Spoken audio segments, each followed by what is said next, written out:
Earlier this year in June, during the Performance Center era of WWE programming, there was an outbreak of COVID-19, with a reported 30+ cases within the company. Wrestlers were barred from publicly revealing whether they'd actually tested positive, but other on-screen personnel such as Caleb Braxton, Renee Young, and Adam Pearce all revealed they had. It was an outbreak that forced WWE to change their testing methods from temperature checks and a questionnaire to actually testing for the virus itself. But despite this change, it appears that may not have been enough to prevent another outbreak, this time in NXT. Unlike the main roster, which has now gone to the Thunderdome, NXT has continued to tape episodes from Full Sail University, and it's now being reported by John Albert and corroborated by Sean Ross Sapp of Fightful that an outbreak in NXT did in fact take place sometime over the past couple of weeks. The outbreak reportedly forced WWE to change creative plans, and according to Alba, some people within Full Sail have gotten relaxed with mask wearing, especially in spots where some people congregate, and there was concern over that. Alba went on to say that people have still been testing positive as recently as the weekend, with the belief being a coach accidentally spread it. It's not known yet how many people have been affected by this outbreak, but it is a damning indictment of continuing to tape TV during a pandemic, even when you have a full and proper testing regime, as it may not be enough to prevent an outbreak. Speaking of the Thunderdome, and this week saw the full debut of the group known as Retribution, and oh boy, we'll come onto that in a bit, and it looks like they're in for a big main event push. PW Insider is reporting that this year's Survivor Series will be headlined by Retribution versus Team WWE.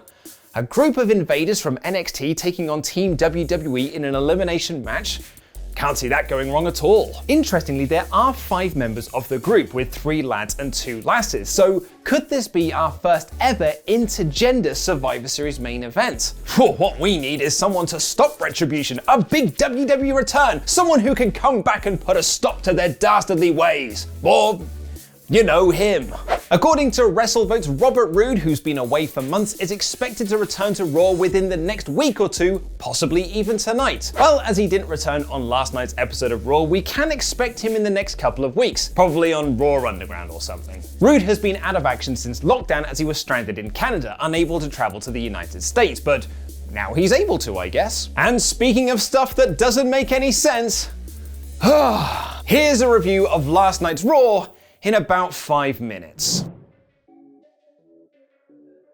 Raw opened with the group known as Retribution showing how dastardly they can be by messing with WWE's intro and putting VHS effects on a digital file. Their actions know no bounds. And apparently they have no bounds officially, as the commentators revealed Retribution have WWE contracts and can do whatever they want whenever they want. The group whose sole mission is to destroy WWE have been hired by WWE.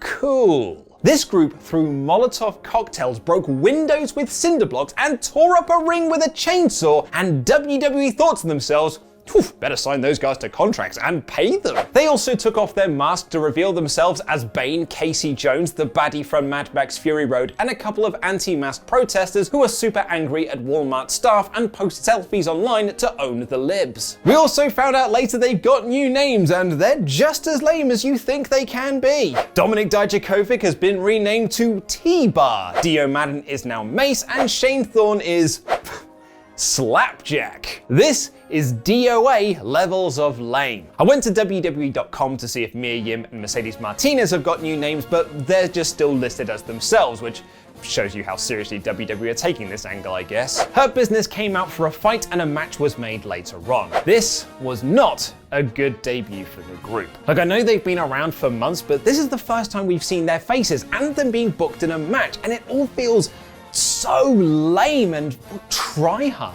And the plot hole of these guys getting WWE contracts from WWE and are being paid by WWE despite the fact they hate WWE and hate the people who are paid by WWE is simply ludicrous. Speaking of storylines that suck, and Andrade and Angel Garza are now back on the same page. Why? Well, at least they'll probably implode in the tag match against Seth Rollins and I'm Not Your Buddy Murphy guy and Dominic Mysterio and Humberto Carrillo for a shot at the Street Profits, because there is no way WWE WWE would book that match again. Oh, no, wait, they won and will face the Street Profits for the Raw Tag Team Championships at Clash of Champions again. This is their 8th match in various combinations in the last 9 weeks. And Garza has been having matches for the tag titles against the Street Profits since WrestleMania. I am so ready to move on to something new. After battling him for years inside and outside of brutal matches like Hell in a Cell and a ladder match where one of them would be fired less than a year ago, Kevin Owens just welcomed Shane McMahon onto the KO show and said it was all water under the bridge. Shane was there to promote the Raw Underground match between Braun Strowman and Yabba Dabba Kato. Braun the Train Man came out for a war of words, and Aleister Black attacked Owens. Before the rematch between Drew McIntyre and Keith Lee, it was Randy Orton versus Drew McIntyre in an ambulance match for the WWE Championship at Clash of Champions. But if Keith Lee wins, he'll get the shot, but only if Orton can't compete. But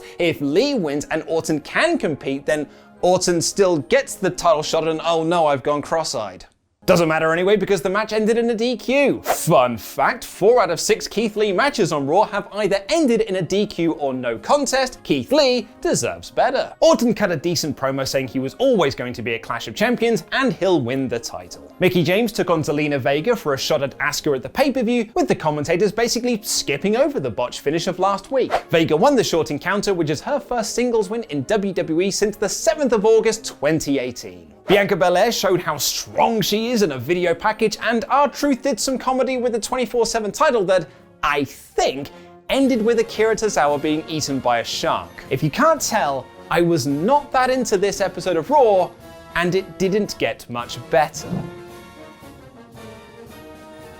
We did get a decent match between Apollo Crews and Cedric Alexander, the former of which will be challenging Bobby Lashley for the United States Championship this Sunday. Cedric distracted himself by looking at Ricochet, and Crews pinned him. Hurt Business attacked the good guys after the match, so they're heels here, but faces against Retribution, I think. Dolph Ziggler beat Arturo Ruas in a Raw Underground match, at least I think he did, it was shot so poorly, and then Seth Rollins came out for a promo in a segment of 2 halves. The first half was exceptionally terrible, with Rollins revealing to the Mysterio family that Dominic Mysterio isn't in fact Rey's son because Rollins did a DNA test like he's Jeremy Kyle. Oh, no, wait, sorry, I appear to be reading my Raw notes from 15 years ago when Eddie Guerrero and Rey did this exact same storyline. Amazingly though, I'm not kidding. They tried to rerun this story, but then they didn't. Instead, Rollins said the DNA test was wrong and that Aaliyah isn't Rey's daughter because she showed compassion for Murphy last week. Rey cut a promo for Aaliyah, who got upset and walked off, and Rollins apologized as he didn't mean to break up this family, even though he clearly did. Look, all the Rey isn't Dominic's father stuff was nonsense, but the Aaliyah stuff and Rollins' reaction was actually pretty good. And Aaliyah's acting later on in the show when all the Mysterio family standing in a row was really nice, as was her reaction to Murphy apologizing to her again later in the show. I'm kind of into this storyline. Nia Jax and Shayna Baszler quickly beat Natalya and Lana, then put Lana through a table. Riddick Moss beat Eric of the Viking Raiders in Raw Underground, and Zelina Vega caused a DQ between Asuka and Peyton Royce to build their match this Sunday. The big Raw Underground match this week was Braun the Trainman versus Yabba Dabba Kato. Man, they've done a lot to build this Kato kid. They've clearly got some big plans for it. Oh, no, wait, Braun just won. And that's that, I guess. I hate Raw Underground as much as Tim Quick hates Rick Thunder. And Tim Quick really hates Rick Thunder. And in the main event, Retribution of T-Bar Mason Slapjack took on the Hurt Business. Hey, guess what? WWE don't want to beat Retribution in their first match, and they don't want the Hurt Business to lose, but they booked the match anyway, so do you know what they did? DQ! This was our 3rd DQ of the night, and was probably the lamest one. When Dio Madden, I think he's Mace, punched Bobby Lashley when he wasn't the legal man. That is lame. A brawl broke out between Retribution and the Raw locker room, at least I think it did, it was shot so poorly, and Orton laid out Drew with an RKO to end the show. Oof, that was not a good episode of Raw. It wasn't just the lameness of Retribution. It wasn't just Garda and Andrade continuing to feud with the Street Profits. It wasn't just the first half of the Rollins and Dominic Mysterio stuff. It wasn't just Lee losing by DQ again. It wasn't just Raw Underground. It wasn't just 3 lame DQ finishes. It was a combination of all of those things. There was so little good on this show, and it was a horrible build to the pay-per-view this weekend. It wasn't a terrible show, but it was really frustrating. This week's Raw is a low 2 out of 5. On to nicer things, because Mr. Davis has left me in charge of the whole company this week, I'm feeling extra generous. So, for this week only, if you head over to patreon.com/WrestleTalk and pledge annually, you'll get 1 month of pledging completely free. That means 1 whole month of bonus content like WrestleTalk Extra and WrestleTalk After Dark for nout. But I get the feeling that Mr. Davis is going to change this once he's back, so make sure you get this offer while it lasts for this week only. Click the link to head over to Patreon right now. And which controversial team is possibly coming back to WWE? Click the video to find out, and check out the Wrestle2 podcast review of the first 2 nights of the G1 by clicking the other video. I've been Lukewarm Luke Owen. Jam that jam and give me a yes please.